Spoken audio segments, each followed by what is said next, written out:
नमस्कार बंधुरा आमार आजकेर रेसिपि भोला माछेर झाल। এই রকম ভাবে ভোলা মাছের রেসিপি করলে যারা ভোলা মাছ খেতে অপছন্দ করে তারাও কিন্তু আঙুল চেটে খাবে। তো চলো রেসিপিটি দেখে নাও।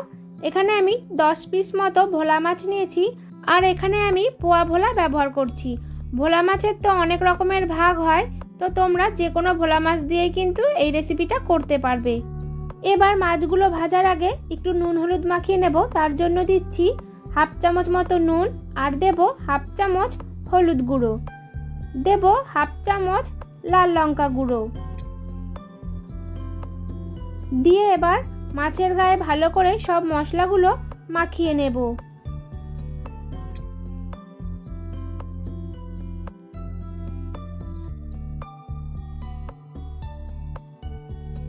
তো দেখো মাছের গায়ে ভালো করে নুন হলুদ আর লঙ্কার গুঁড়ো মাখিয়ে নিয়েছি। এবার একটা মশলা রেডি করব। তার জন্য একটা বাটির মধ্যে দিয়ে দেব 1 চামচ জিরে গুঁড়ো, দেব 1 চামচ ধনিয়া গুঁড়ো আর দেব 1 চামচ হলুদ গুঁড়ো, দেব 1 চামচ লাল লঙ্কা গুঁড়ো। তোমরা যে যেরকম ঝাল খেতে পছন্দ করো সেই অনুযায়ী লঙ্কার গুঁড়ো দেবে।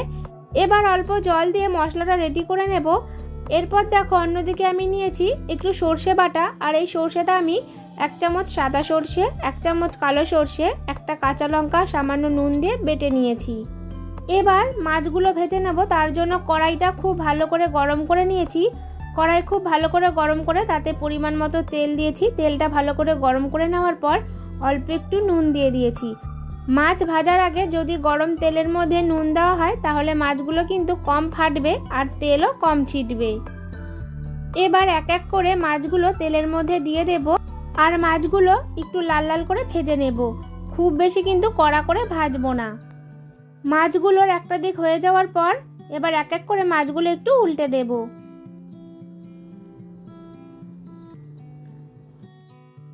মাছগুলো দুটো দিকই বেশ লাল লাল করে ভাজা হয়ে গেছে। এবার মাছগুলো তুলে নেব। এবার বাকি যে মাছগুলো ছিল সেই মাছগুলো এক এক করে ভেজে নেব।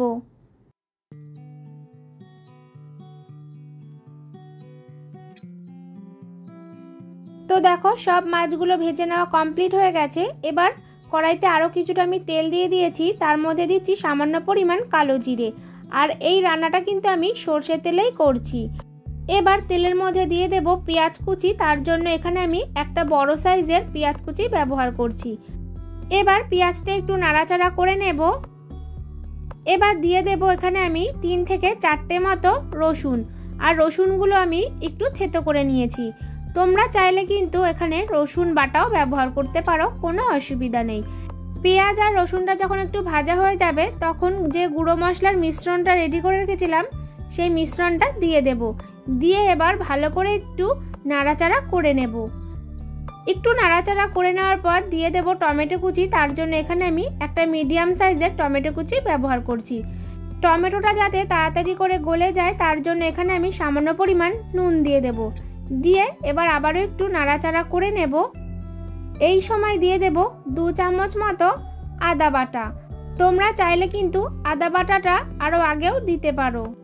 এবার আদা বাটাটা দিয়ে ভালো করে মশলার সাথে মিশিয়ে নেব আর বেশ সময় ধরে একটু কষিয়ে নেব।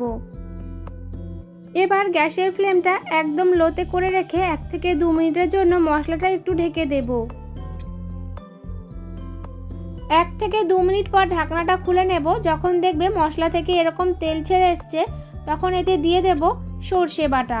সর্ষে বাটা দেওয়ার পর কিন্তু মশলাটা খুব বেশি কষানো যাবে না। সর্ষে বাটা দিয়ে মশলা বেশি কষালে কিন্তু মশলাটা তিতো হয়ে যেতে পারে। তো আমি তার জন্য 1 থেকে 2 মিনিট মতো একটু মশলাটা কষিয়ে নিয়ে এবার ঝোলের জন্য 2 বাটি মতো গরম জল দিয়ে দেব। অবশ্যই কিন্তু ঝোলের জন্য গরম জলটাই ব্যবহার করার চেষ্টা করবে, ঠান্ডা জলটা না দিলে বেশি ভালো হয়। আর মাছের গ্রেভি বা ঝোল তোমরা যে যেরকম রাখতে চাও সেই অনুযায়ী জলের পরিমাণটা দেবে। এবার গ্যাসের ফ্লেমটা একটু বাড়িয়ে দিয়ে ঝোলটা ফুটতে দেব। যখন ঝোলটা ফুটে যাবে তখন এক এক করে ভেজে রাখা মাছগুলো দিয়ে দেব।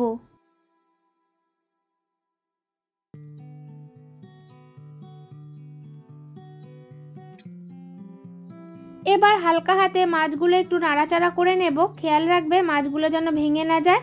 এবার এই সময় নুনটা একটু চেক করে নেব আর ঝোলের মধ্যে পরিমাণ মতো নুনটা দিয়ে দেব। ঝোলের মধ্যে নুনটা আগে দেওয়ার দরকার নেই, মাছগুলো দেওয়ার পরেই কিন্তু নুনটা দেবে, যেহেতু এটা সমুদ্রের মাছ একটু নুনা ভাবটা বেশি থাকে। আর মাছ ভাজার সময়ও কিন্তু অনেকটাই নুন যেহেতু ব্যবহার করেছি। এবার দিয়ে দেব 2টো কাঁচা লঙ্কা, আর কাঁচা লঙ্কাগুলো মাঝখান থেকে একটু ফাটিয়ে নিয়েছি। এবার মাছগুলো হালকা হাতে একটু নাড়াচাড়া করে নেব, আর গ্যাসের ফ্লেমটা একদম লোতে করে রেখে আমি 3 মিনিটের জন্য একটু ঢাকা দিয়ে দেব। 3 মিনিট পর ঢাকাটা খুলে নেব। এবার এই সময় দিয়ে দেব মাছের মধ্যে 1 চামচ মতো গরম মশলা গুঁড়ো, আর দেব কিছুটা পরিমাণ ধনেপাতা কুচি। তারপর মাছটা একটু হালকা হাতে নাড়াচাড়া করে নিলেই ব্যাস রেডি হয়ে যাবে ভোলা মাছের ঝাল। আর এই ভোলা মাছের ঝালটা খেতে কিন্তু দারুণ হয়, তো তোমরা বাড়িতে অবশ্যই একবার এরকমভাবে ট্রাই করো।